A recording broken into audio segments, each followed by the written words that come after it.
शरीफ देखे मान भरना दीदार दाओ गो शाहे मदीना।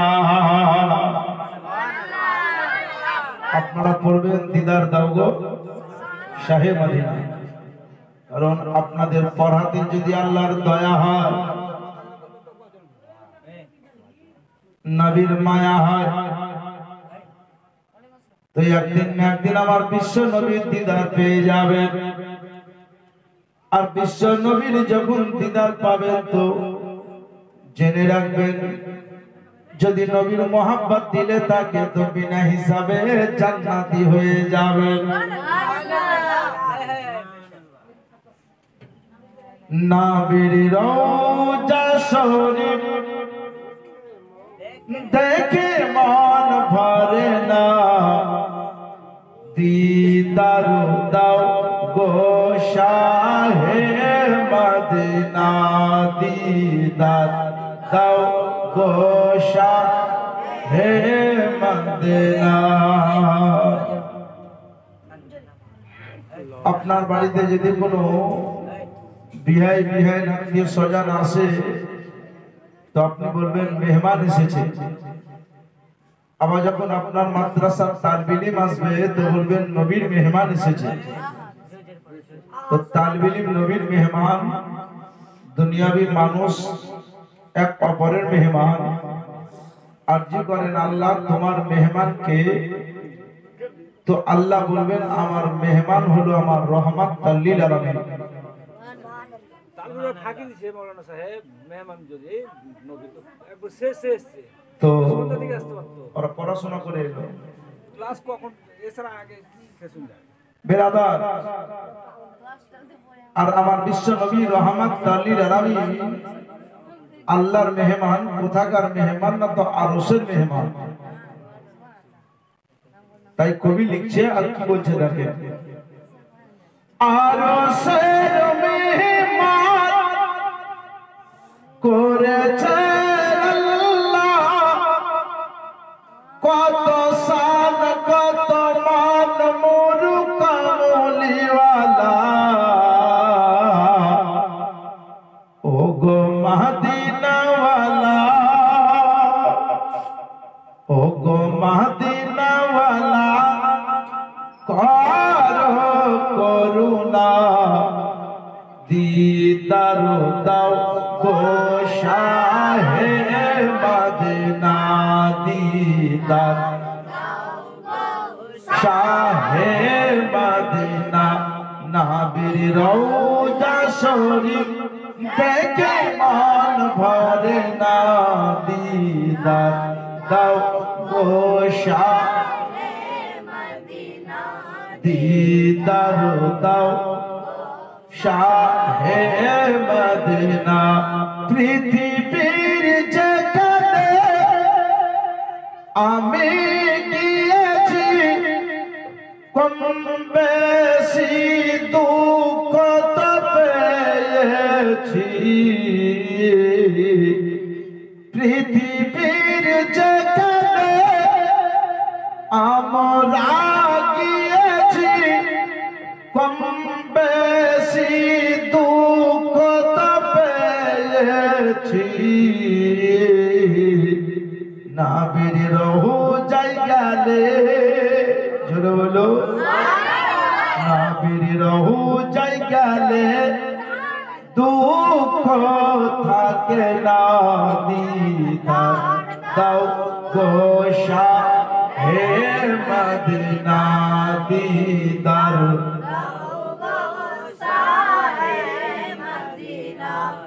নবীর রওজা শরীফ দেখে মন ভরে না। দীদার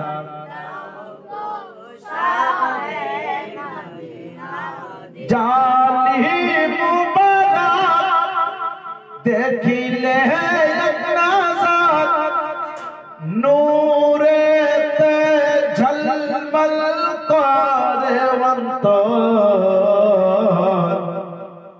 জালিম মুবারক দেখিলে এক নজর,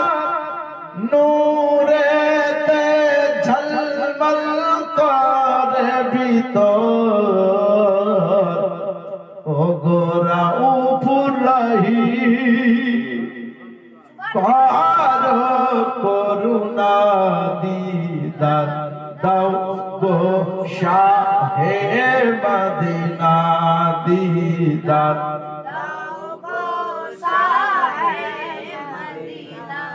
নবীর রওজা শরীফ দেখে মন ভরে না দিদার দাও গো শাহে মদিনা দিদার দাও গো শাহে মদিনা আল্লাহুম্মা সাল্লি আলা মাওলানা মুহাম্মদ ওয়া আলা সাইয়্যিদিনা মুহাম্মদ সাল্লাল্লাহু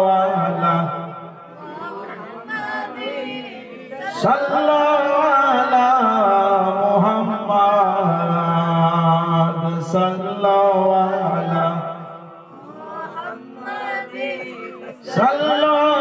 আলা মুহাম্মদ হরদম সনে কালো পাক নামে হরদম जुबान से निकालो मोहम्मद सल्लल्लाहु अलैहि वसल्लम बराबर इस्लाम अल्लाह पाक रब्बुल आलामीन বলেন ওগো আমার বান্দা বান্দি তোমাদেরকে মাটিতে তৈরি করা হয়েছে মাটি থেকে তোমাদেরকে তৈরি করা হয়েছে মাটিতে রাখা যাবে পুনরায় মাটি থেকে জিন্দা করা হবে আবার তোমাদেরকে জাগানো হবে আপনি আমি জানি মানুষ প্রত্যেকটি মানুষ মওতের সাজদা চাকে মাটির উপরে যার প্রমাণ পবিত্র কোরআন উল্লেখ করলো নফসি জায়গাতুল মাউত প্রতিদিন নফসকে মওতের স্বাদ চাকতে হবে কিন্তু এটা কখনো আমরা মেনে নিতে পারি কেউ কিন্তু সুবহানাল্লাহ এটা মনে করে যে মানুষ মরে গেল মানুষ মরে পচে সরে মাটিতে মিশিয়ে গেল তার আর কি হিসাব হবে অনেকে অনেক সময় অনেক রকম কথা বলে কেউ যদি বলে তোমার আজকে এই কাজটা করলে হিসাব দিতে হবে অনেক লোক ঠাট্টা বিদ্যুৎ করে বলে হিসাব কে কত দিয়েছে যখন যাবি তখন দেখবি কিন্তু মনে রেখে দিয়ে মানুষের রূহ বের করে নিয়ে আল্লাহর ফেরেশতা চলে যায় ভালো লোক যদি হয় তো রূহ যায় ইল্লিনে খারাপ হলে যায় সিজ্জিনে ভালো লোক যদি হয় তাকে মাটির উপরে মওতের সাতটা ভালো চাকতে পায় আর যদি খারাপ হয় তো খারাপ সাতটা চাকে এই সাত চাকার পরে ওই মানুষটার রূহ যখন ইল্লিন বা সিজ্জিনে চলে যায় আত্মীয় স্বজন পাড়া প্রতিবেশী মিলে সবাই মিলে তার শেষ কাজ সব কাজ করে দেওয়ার ব্যবস্থা নেয় আমার বিশ্ব নবী বলেছেন কোন মুমিন মুসলমান যদি মারা যায় যত জলদি পারো তাকে কবরে রেখে চলে আসিও তোমরা ইসলামী ইতিহাস জানো না ইসলামী ইতিহাস যদি স্টাডি করে নাও আমার খাতুনে জান্নাত বলেছিলেন আমার ইন্তেকাল রাতে মাগরিবের পরে সারানি হবে তবে আমার স্বামীকে বলে দিও আমার জানাজা দাফন ও কাফন যাতে রাতের মধ্যে একটু করে দেয়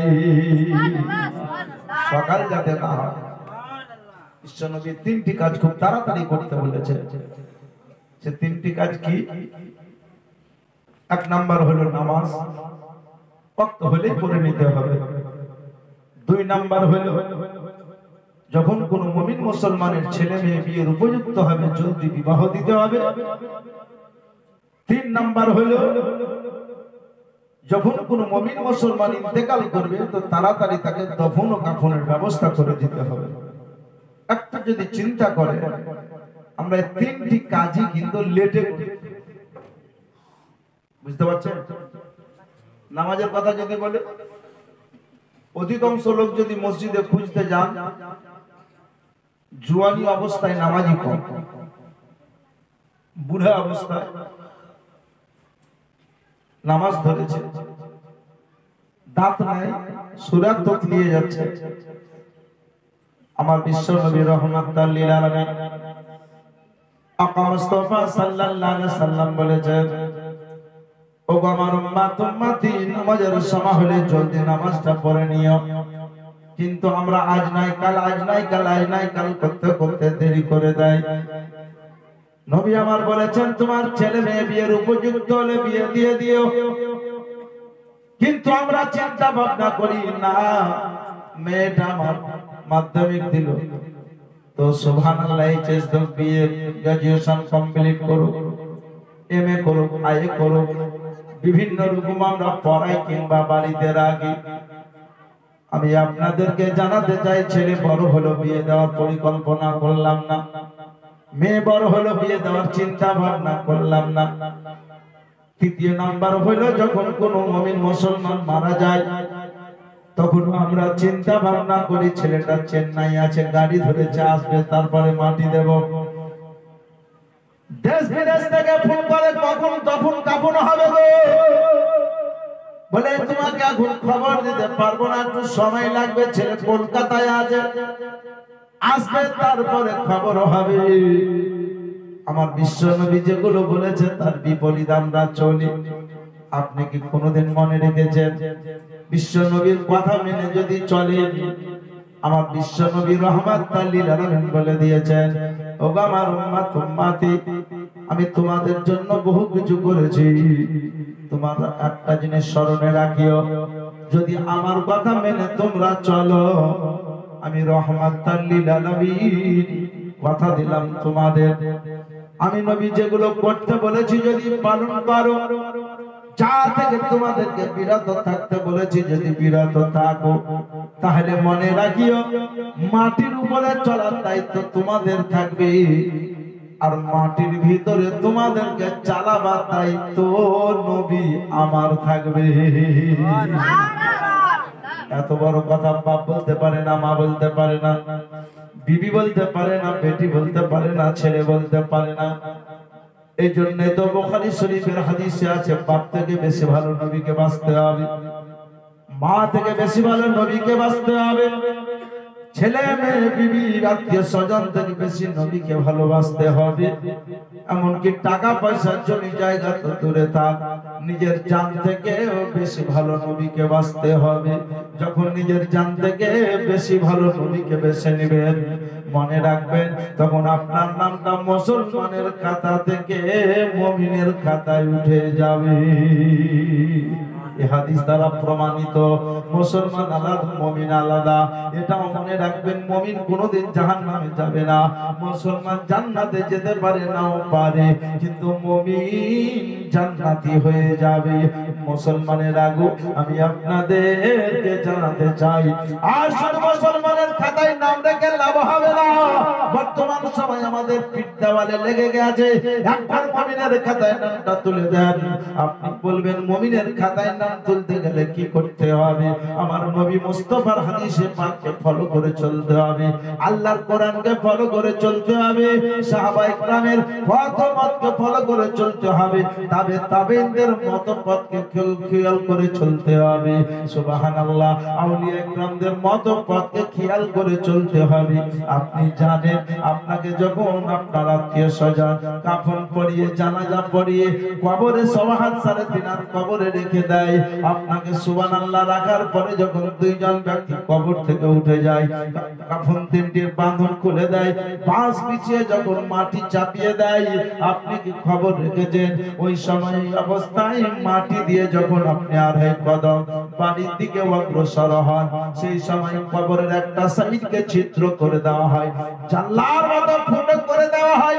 এক ফেরেশতা এসে সুবহানাল্লাহ তাকে উঠিয়ে জিজ্ঞাসা করে, ফেরেশতা এসে জিজ্ঞাসা করবে, দেখো না তোমার আত্মীয় স্বজন তোমাকে কবরে একাই রেখে চলে গেল, তোমাকে কবরে রেখে চলে গেছে, তোমার সঙ্গে কেউ নাই, কেউ নাই, না তোমার বাপ আছে, না তোমার আত্মীয় স্বজন আছে, ভাই বেরাদার বন্ধু আছে, যে বন্ধুর জন্য নামাজ কাজা করেছো, জুম্মা কাজা করেছো, ওই বন্ধুকেও আজকে পেলা না, তিন খাবল মাটি দিয়ে আয়াতে কারিমা পড়ে তোমাকে রেখে চলে গেল, কেউ নাই। সেদিন ওই মুর্দা ব্যক্তি বলবে, ও আল্লাহর ফেরেশতা একটু সময় দাও, আমি একটু কবর থেকে উঠে গিয়ে তাদেরকে বলে আসবো যে শোনো শোনো, নামাজের রক্তলে জলদি নামাজ পড়ে নিও, বিশ্ব নবী যেগুলো বলেছে সেগুলো পালন করিও, নবী যা থেকে বিরত থাকতে বলেছে বিরত থাকিও। আল্লাহর ফেরেশতা বলবে, নুখরুজ ইলাইনা, এই দিকে আসো না, এই দিকে ঘুরে যাও, আজকে কবরে এসে মাওলানা হয়েছো, আজকে কবরে এসে বড় মুক্তি হয়েছো।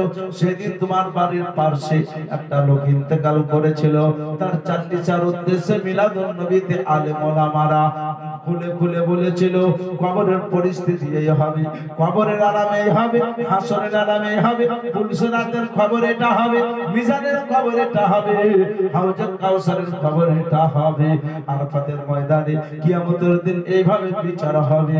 সেদিন তুমি এক কানে নিয়ে আর এক কানে ছেড়ে দিয়েছিলা, সেদিন তুমি বাড়ির পাশে থাকার পরে মিলাদে হাজির হওনি, সেদিন শীতকে মনে রেখে সুবহানাল্লাহ তুমি লেপের তলে আরাম করছিলা। আমি আপনাদেরকে জানাতে চাই, দরজা সুবহানাল্লাহ চিত্র ফুটো বন্ধ করে দিল, আবার এক ফেরেশতা চলে এলেন, ফেরেশতা চলে এসে জিজ্ঞাসা করবে, একবার বলো তোমার রবকে, তোমার দ্বীনকে, তোমার নবীকে।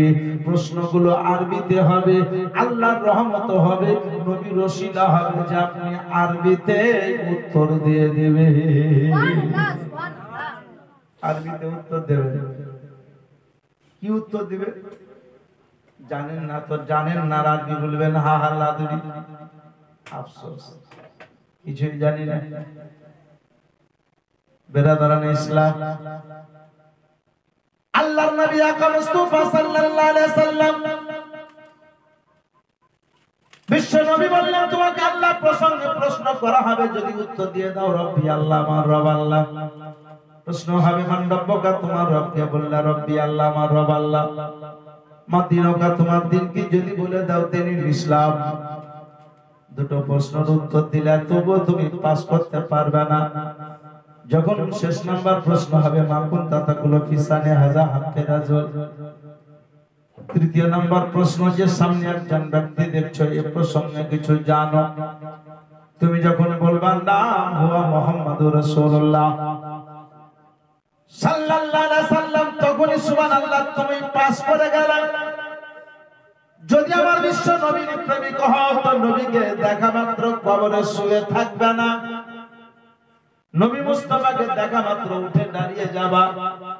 আমার আলা হযরত আজিমুল বরকত কানজুল কারামাত জাবালুল ইস্তেকামাত ইমাম আহলে সুন্নাত ইমাম আহমদ রাজা ফজলে বেরলভী আলাইহি রহমানি দুআন বলেন, কোন कहता है कि तेरा कब्र अंधेरा होगा, कौन कहता है कि तेरा कब्र अंधेरा होगा, जब मुस्तफा है तो सवेरा होंगे। কে বলে গো তোমার কবর অন্ধকার থাকবে, ওই কবরে যখন বিশ্ব নবীর আগমন ঘটবে তো কবর অন্ধকার থাকবে না, বরঞ্চ ওই কবরটা আলোতে আলোকিত হবে। কবর 3.5 হাত থাকবে না, কবরটা লম্বা চওড়া হবে।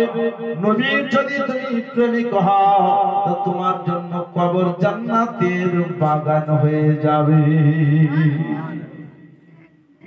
এটা বিশ্ব নবীর বড় মজা, যে নবীর আগমনে জান্নাতি বাগান হবে। উত্তর দিতে পারলে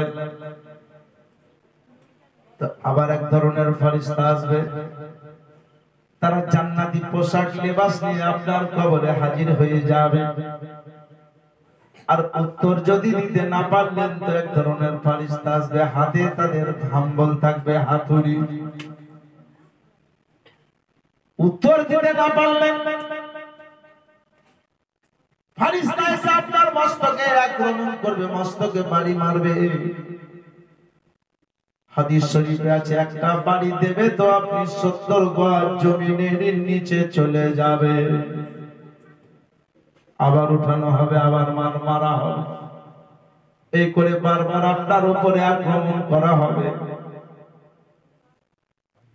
সেটাও শেষ নয়, তারপরে আপনাকে কবরে জাহান্নামী লেবাস পরিধান করা হবে।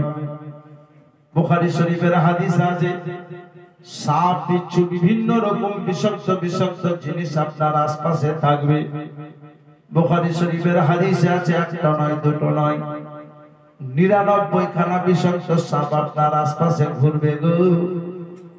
ওই সাপগুলো আপনাকে সময় সময় তারা পালি করে নেবে, তারা পালি করে আপনাকে ছোবল মারবে, তাদের বিষ আপনার উপরে ঢেলে দিবে।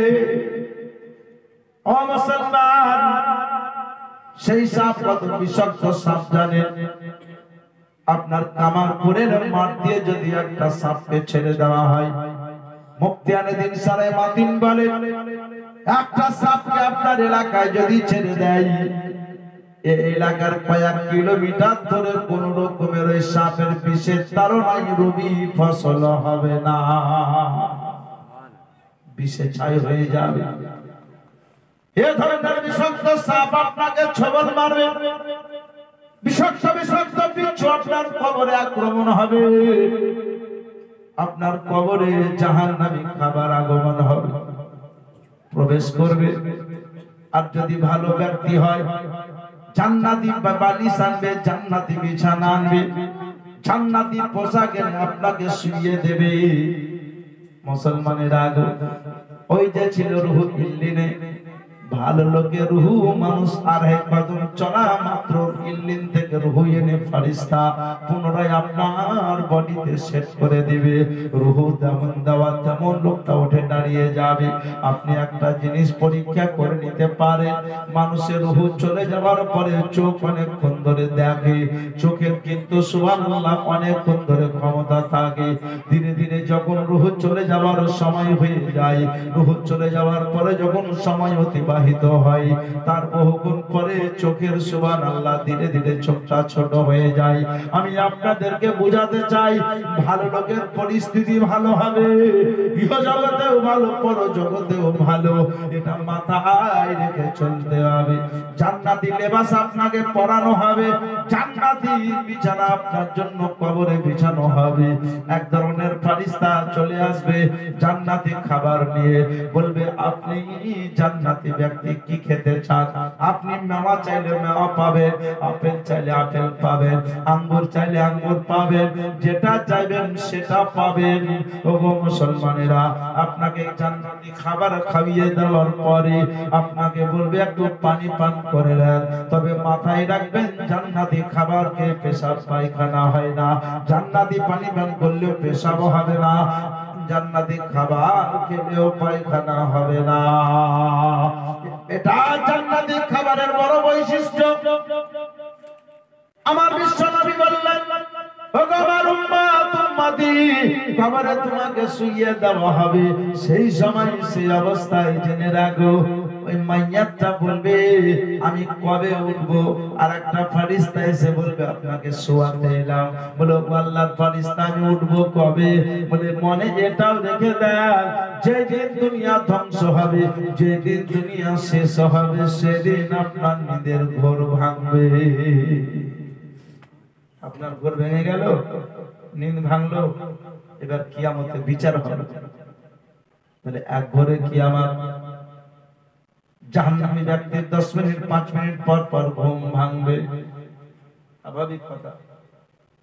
সুস্থ লোক বসে আছে, আর একটা চোর বসে আছে, চোরকে যদি মাঝে মাঝে ঘুরায় তো বসে থাকতে পারবে। হাঁপানি লোক, হাঁপের ব্যক্তি বঙ্কাইটিস হয়েছে, রাতে তার পাশে একটা সুস্থ লোক ঘুমিয়ে আছে, সুস্থ লোকের ঘুম, এশার নামাজ পড়ে খাওয়া দাওয়া করে ঘুমিয়ে গেল, ফজরের আজানের এর সময় উঠে গেল, অসুস্থ লোক, তার সঙ্গে যদি ঘুমাই তো 10 মিনিট 1 ঘন্টা পর পর ঘুম ভাঙবে। জাহান্নামী ব্যক্তি যে হবে, পাপী যে হবে, তার আলাম কবরে ওইরকমই ঘটবে। ও মুসলমানেরা, সে কবরকে স্মরণ করে চলতে হবে। আজকে অন্য কোনো দিক নয়, শুধুমাত্র মরণকে স্মরণ করে একটু আপনাদেরকে বলবো, কারণ বিশ্ব নবী রাহমাতাল লিল আলামিন আকা মুস্তাফা সাল্লাল্লাহু আলাইহি ওয়াসাল্লাম বলে দিয়েছেন, ও আমার উম্মত উম্মতি, যদি আমার উপরে এরকম মহব্বত রাখো তো কবরের উপরে আমাকে পাবা, কবরের ভিতরেও পাবা, মাটির উপরেও পাবা, মাটির ভিতরেও পাবা। তবে তোমরা কি জানো, তোমরা মরণকে কত ভয় করো? মরণকে ভয় করার রাস্তা যদি নিতে হয় আমার বেটির কাছ থেকে নিয়ে নাও। মরণকে ভয় করার রাস্তা যদি নিতে হয় আমার বিবি হযরতে খাদিজাতুল কুবরার কাছে নিয়ে নাও। বিশ্ব নবী রাহমাতাল লিল আলামিন বললেন, আমি একদিন বাড়িতে পৌঁছলাম, তো বাড়ি এসে দেখছি আমার বিবি কান্না করছে। আমি বললাম, ওগো উম্মুল মুমিনিন, তোমার চোখে পানি কেন? আমার বিবি হযরতে খাদিজাতুল কুবরা হঠাৎ করে চোখের পানি মুছে নিল। আমি বললাম, বিবি কাঁদছো নাকি? বিবি বলল, ইয়া রাসূলুল্লাহ, ইয়া হাবিবাল্লাহ, আমি কাঁদি না। বিশ্ব নবী বললেন, বিবি তুমি কাঁদছো, আমার কাছে লুকায়ো না। আমি নবী তোমার উপরও যেমন দেখছি ভিতরও তেমন দেখছি, কারণ তুমি আমার শুধু উপরটা দেখছো, আমি রাহমাতাল লিল আলামিন তোমার উপরও যেমন দেখি ভিতরও তেমন দেখি। তুমি কেন কাঁদছো খবর আমার কাছে আছে, তবে একবার বলো বিবি তুমি কেন কাঁদছো?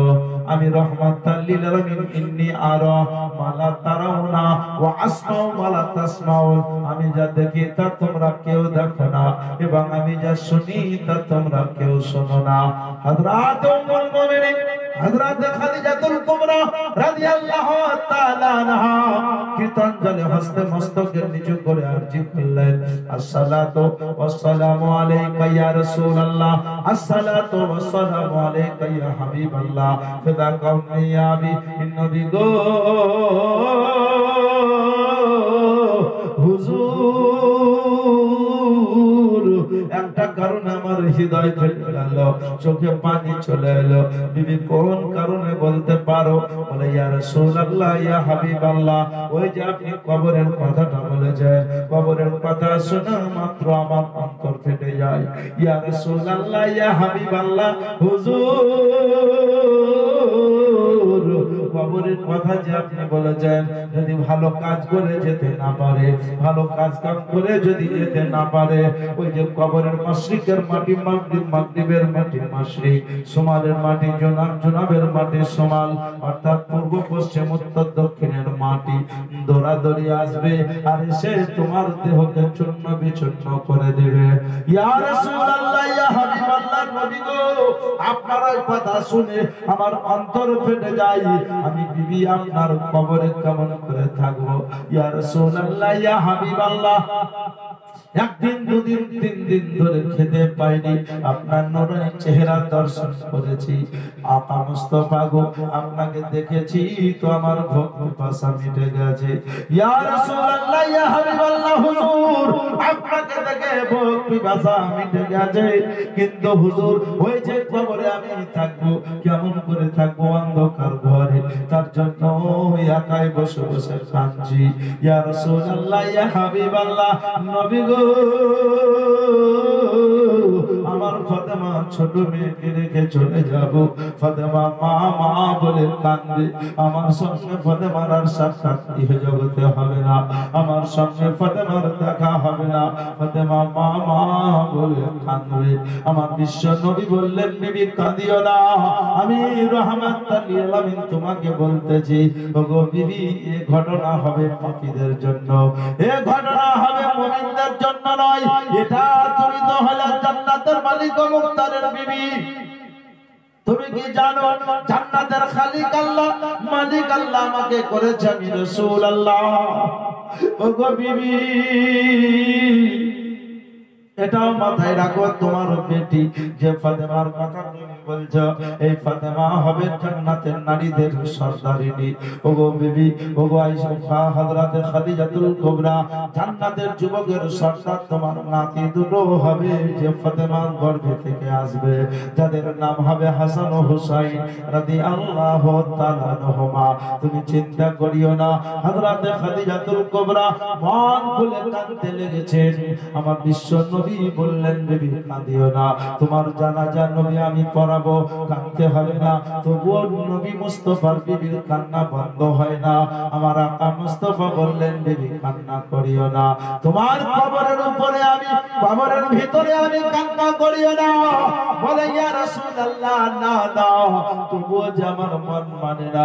আমার বিশ্ব নবী বললেন বিবি গো, একবার বলো এমন কি কাজ করতে হবে আমি করব, তোমার চোখের পানিটা বন্ধ হবে। বলে ইয়া রাসূলুল্লাহ ইয়া হাবিবাল্লাহ, অনুমতি দিলেন। বললে হ্যাঁ। আমার বিশ্ব নবীর বিবি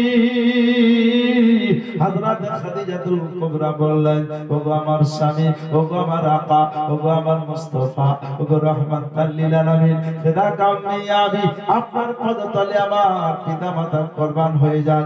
আমি যখন ইন্তেকাল করব, আমার বাজার থেকে কাফন কিনে আনিয়েন না, আপনার চাদর মোবারকে, আপনার জুব্বা মোবারকে, এক কথায় আপনার লেবাস মোবারকে আমার কাফন বানিয়ে দে।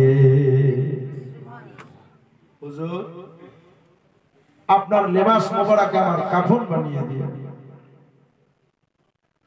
আমার আকা মুস্তাফা সাল্লাল্লাহু আলাইহি ওয়াসাল্লাম রাহমাতাল লিল আলামিন বললেন, বিবি চিন্তা করিও না, কথা দিলাম তোমায় আমার লেবাস মোবারকে তোমার কাফন বানিয়ে দেব। আপনি বলবেন বিশ্ব নবীর বিবির উম্মুল মুমিনিনের লেবাস মোবারকে, জুব্বা মোবারকে, চাদর মোবারকে নবী আমার কাফন বানিয়ে দিয়েছে। যে চাদর মোবারকের একটু যদি পাওয়ার শুনলেন হাদিসে পাক, বিশ্বনবী একদিন আমার চাদর বাড়িতে এনে বলল, বিবি গো চাদরটা একটু পরিষ্কার করে দাও। উম্মুল মুমিনিন বললেন, আমার সেই সময় আমার বাড়িতে চুলো দাও দাও করে জ্বলতেছিল, চুলোতে রান্না করছিলাম, আগুন যেন জ্বলতেছিল। বিশ্বনবী যখন বললেন আমার চাদরটা একটু পরিষ্কার করে দাও, আমি বিশ্বনবীর বিবি উম্মুল মুমিনিন আমি চিন্তা করলাম, নবী মুস্তাফার চাদর মোবারক আজকে সাবান টাবান দিয়ে আমি পরিষ্কার করব না, সাবান দিয়ে নয়, জ্বলন্ত অগ্নিতে চুলোর ভিতরে আমি নবীর চাদর খানাকে নিয়ে গেলাম, আর চুলোর মুখের কাছে গিয়ে বললাম, ওরে আগুন, আমার বিশ্ব নবীর চাদর মোবারক খানা পরিষ্কার করে দে। তো আগুন আমার নবীর চাদর মোবারককে আদরের সহিত গ্রহণ করলো, আর রাহমাতাল লিল আলামিনের চাদর মোবারককে আগুনকে দিয়ে দিলাম। কিছুক্ষণ পরে নবী বললেন, বিবি চাদর পরিষ্কার করা হয়েছে। বলল, ইয়া রাসূলুল্লাহ হয়ে গেছে। আগুনের কাছে গিয়ে বলল, আগুন, আমার রাহমাতাল লিল আলামিন আল্লাহর হাবিবের চাদর মোবারক খানা তোমাকে পরিষ্কার করতে দিয়েছিলাম। আগুন সঙ্গে সঙ্গে চাদর মোবারক খানা এনে যেন নবী মুস্তাফা বিবির হাতে দিল, উম্মুল মুমিনিনের হাতে দিল।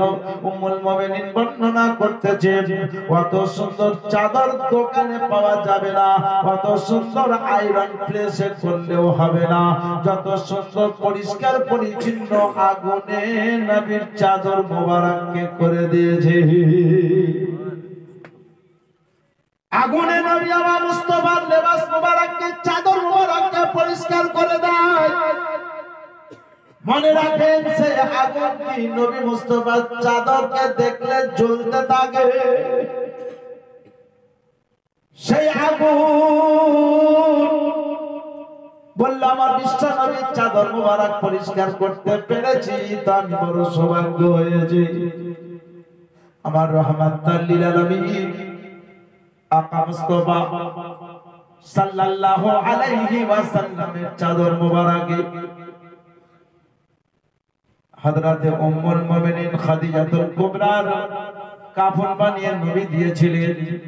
বিশ্ব নবী বললেন, আমার বিবিকে নিয়ে গিয়ে আমি জানাজা নিজে পড়ে বিবিকে আমি কবরে নামিয়েছিলাম, কবর থেকে উঠে যখন বিবির কবরকে সমাধা করলাম, কবর জিয়ারত করতেছিলেন, হঠাৎ করে নবী আমার কবরের উপরে পেট পাড়া দিয়ে পড়ে কবরের দুই সাইডের মাটি কেকড়ে ধরেছিলেন।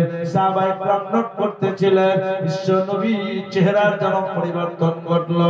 আমি জানার পরে আমার রাহমাতুল লিল আলামিন আকা মুস্তাফার কাছে আমরা আরজি করলাম, আল্লাহর হাবিব আকা মুস্তাফা সাল্লাল্লাহু আলাইহি ওয়াসাল্লাম বলে দিলেন, ওগো দুনিয়ার উম্মত উম্মতি শোনো, মাটি যখন ধরে আসছিল, মাটির আসার উদ্দেশ্য আলাদা ছিল। আমার বিবি কবরে ভয় পাচ্ছিল, মাটিকে বললাম, মাটি থেমে যা, ও মাটি আর যাস না রে, আমার বিবির কবরখানা বড় করে দিয়েছি, বড় তার ছোট করতে হবে না। সেই সময় মাটি বলেছিল, ইয়া রাসূলুল্লাহ, ইয়া হাবিবাল্লাহ, নবী গো, আপনার লেবাস মুবারকে চুমা দেওয়ার জন্য, আপনার লেবাস মুবারক জীবনে কারো দেখেনি, পায়নি, কোনো কাফনে আসেনি।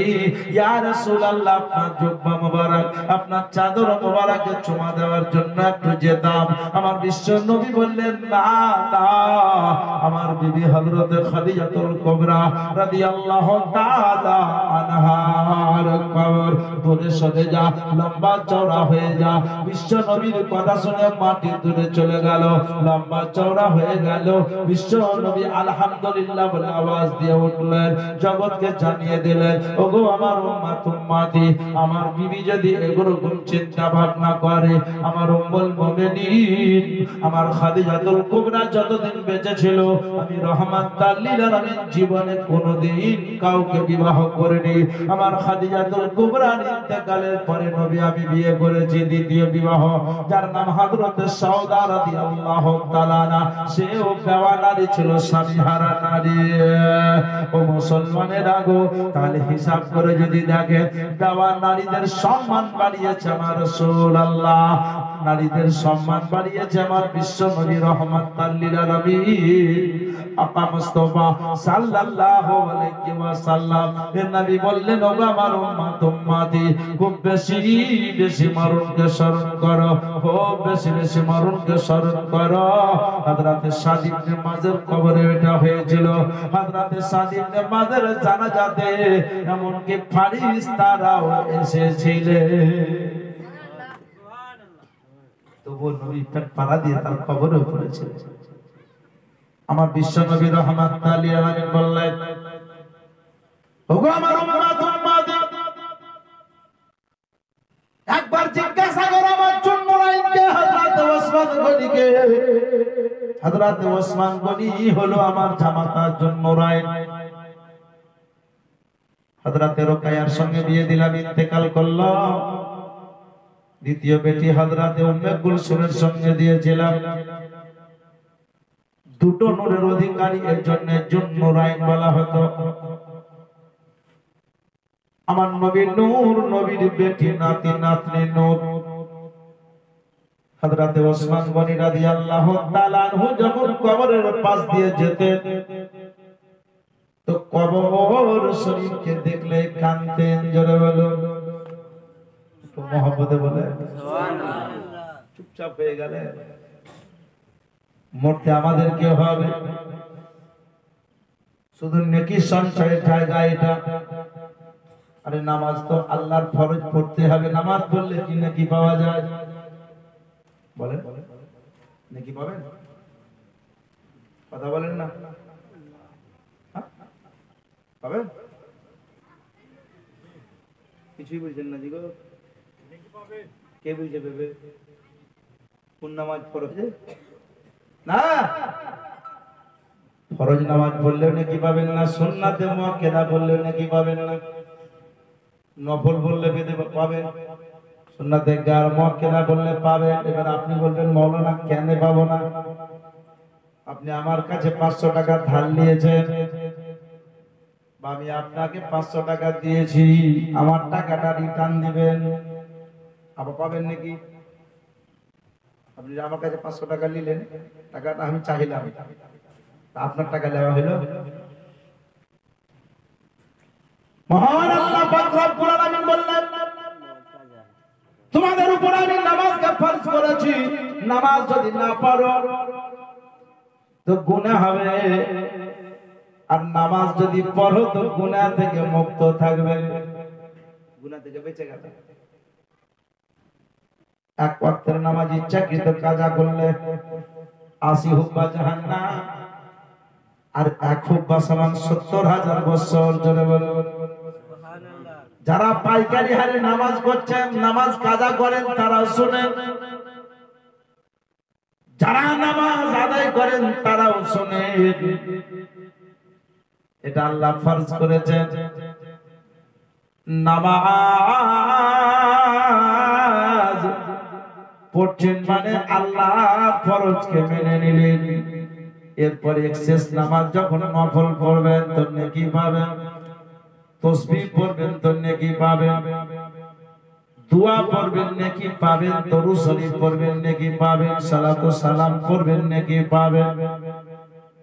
আমি আপনাদেরকে জানাতে চাই মুসলমানেরা গো, তবে হ্যাঁ নামাজ যখন পড়বেন তাহলে আল্লাহর কুদরতি কথা মেনে নিলেন, নবী মুস্তাফার হাদিসে পাক মানলেন, আল্লাহর কোরআন মানলেন। এবার আল্লাহ পাকের ফরমান যখন মেনে নিলেন, নবী মুস্তাফার হাদিসে পাক যখন মানলেন, তো আল্লাহ আল্লাহ রাসূল দুই বন্ধুতে মিলে আলোচনা করে আপনার জন্য সুসংবাদ কিছু দেবেন। আমি তোমার উপরে নামাজকে ফরজ করেছিলাম, তুমি আমার নামাজ পড়েছিলে শীতের দিন, তবুও মসজিদে যখন আযান হয়েছে হাইয়া আলাস সালাত, তুমি নামাজের জন্য ছুটে গেছো। মসজিদে আযান হয়েছে, শেষ বেলায় ফজরে এই বাক্যটাও পাঠ করা হয়েছে, আস-সালাতু খায়রুম মিনান নাওম। তখন তুমি নামাজের জন্য ছুটে গেছো, কারণ যার তরজমা ছিল নিদ্রা অপেক্ষা নামাজ উত্তম, নামাজকে উত্তম মনে করে নিন্দে ত্যাগ করে দিয়ে ছুটে গেছো। তুমি যখন আমার কথা মেনেছো, আমি আল্লাহ পাক তোমার কথা মানবো। একবার বলো তুমি কি চাও, কি নিবে? আপনি আমাকে বললে মৌলানা সাহেব নলাটি থেকে আসছেন, তো নলাটিতে এই একটা জিনিস আমার কাজ করতে হবে, এটা আনিয়েন, তো আমি নিয়ে এলাম।